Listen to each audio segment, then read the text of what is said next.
Hi, everyone. Welcome to our market update. My name is Vinnie, and this guy over here. David Wright. We're operating on the fly today because, as you may not have known, but rates just keep rolling higher like the wheels on this monster truck keep rolling over speed bumps. What are rates looking at right now? Woo, man, we surpassed 7% today, my friend. We had 7? Yes. We had 3 reprices for the worst today. The whole mortgage market, basically, the bond market took a really bad turn for the worst. And today, I'm going to tell you, this is the highest I've seen rates since probably 2006, 2007. Wow. Long time.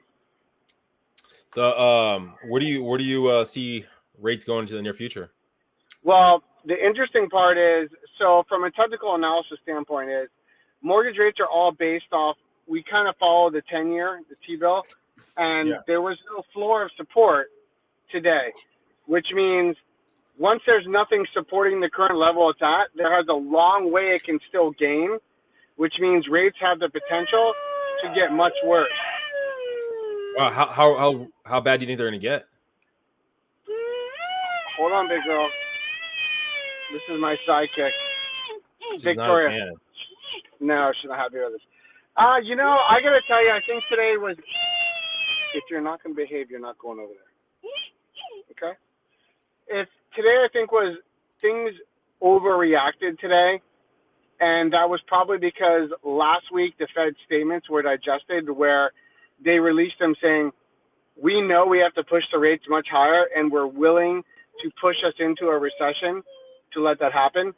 And when the market digested that and investors looked at it and now they're going, well, wait a minute.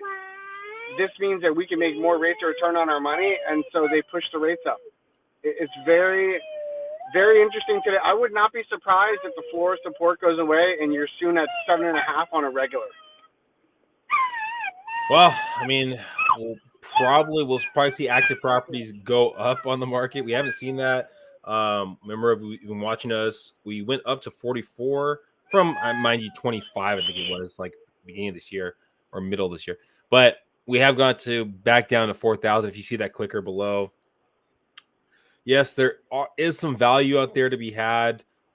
I think the scary part, the rough part, is that we're talking about in the 7s. There are some buy down options. So if you wanted to buy down the rate for now, for the chance that rates will go down in the future, there are the chance for ARMs. I always kind of steer away from that idea there. Just you got to think about if you are going to do some sort of adjustable, you're probably going to have to put a higher down. You're going to be a little protected over the next couple years with the lower monthly payment. Yet, where are things going to go in the next 5 years, 6 years? I think that's the biggest question. It is very interesting, Vinny, because a lot of people are doing what's called the 2-1 buy down now, which essentially, just to make it simplistic, let's say the average rate was 6, which this is before today happened. So, but just for simplicity, let's say the rate was 6. The 2-1 buy down allows your rate for your first year to go to 4% for a whole year. And then the second year, it goes to 5%. And then the third year, it goes back to 6. So that gives you a couple years of savings by doing the 2-1 buy down, which is a very interesting instrument to use right now. Because, I mean, I do think that the rates are probably here to stay for at least a year, and if not a year and a half. But I do think the ramifications that's going to hit the economy after a year of the rates being up in this range is going to be a lot harder for the consumer because these are just mortgage rates that are this high.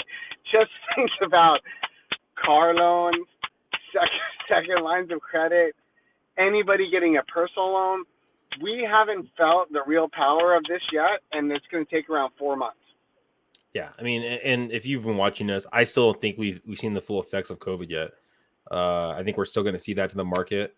I mean, there's a lot of stuff, I think, coming to the market. People ask, well, where do you think the market's going to go over the next year or so? I mean, of course, we need more inventory. We need a good amount of inventory, probably double the amount of inventory that we currently have to really kind of get to that point. And we'll see. I mean, we'll see. Usually during the winter months, we do get less inventory. We do get less transactions kind of happening. So it'll be interesting to see. I mean, the motivated sellers, how aggressive they get with the pricing. And I'm going to tell you, for those of you out there, I think once November hits, November, December, and January, I think there's going to be a lot of good deals out there because people are going to get some really bad advice, Vinny, and they're going to make very bad, irrational decisions. And I think you'll be able to get a good deal out there on stuff. And yes, the rate's not going to be what you want. Can you buy it down? Yes. Is it tax deductible? But if you can walk into a property in November, December, January for someone that's going to let it go for $100,000 less or $150K less because they think the world's imploding, that's a good deal for you because rates will eventually have to turn when the Fed overshoots the economy and pushes us into a recession. And it will come back and be better later. So just hold fast, look at the investment, see if it makes sense. If it's a good long-term investment for you, it totally makes sense. Remember, too, good deals, very person to person. Focus on your situation because it definitely can change person to person. All right, let's get to the fun. Let's get to the stuff to putting David to the test. If you watched before, you know how this goes. David's going to guess what the question was for last week, see how well he does. Based off of his number, that'll give you a kind of an idea of how well he's doing today, and then you get a chance to do your guess. The way to win is just texting below myself or David. If you do win, you get $50. So not too bad for a simple text. Let's put David. You could buy a loaf of bread with $50, Vinny. Yeah, you could pay for some gas to get to our buyer seminar this weekend. All right. Oh man, we're looking forward to that. All right. So, how much of the least expensive detached property sell in Paradise Hills so far this year? Paradise Hills, if you know, it's north of the 52, I think it is, or 54. I don't know, one of those. It's north of basically. It's east of National City, north of Bonita. So, what's your guess for Bonita? I mean, for Paradise Hills. Paradise Hills, I'm going to go, you're going SFR, correct? Yes. 375. Surprisingly, $500,000.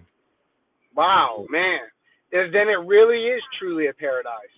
There we go. Okay, now here's the question for this week. This is your chance for you to win, anyone to win.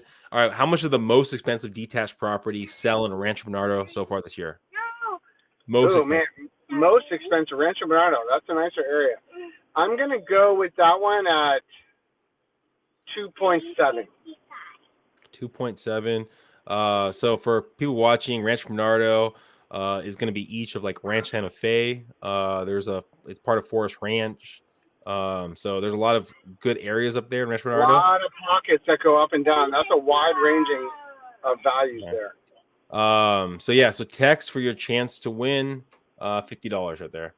All right, guys. Well, thank you for watching. Appreciate that. If you have any questions, reach out to us. And then this Saturday at 1 o'clock, we're going to have a buyer seminar in person. Register for your chance to come through or text us if you need directions to get to this buyer seminar. We look forward to seeing you this Saturday. Thank you.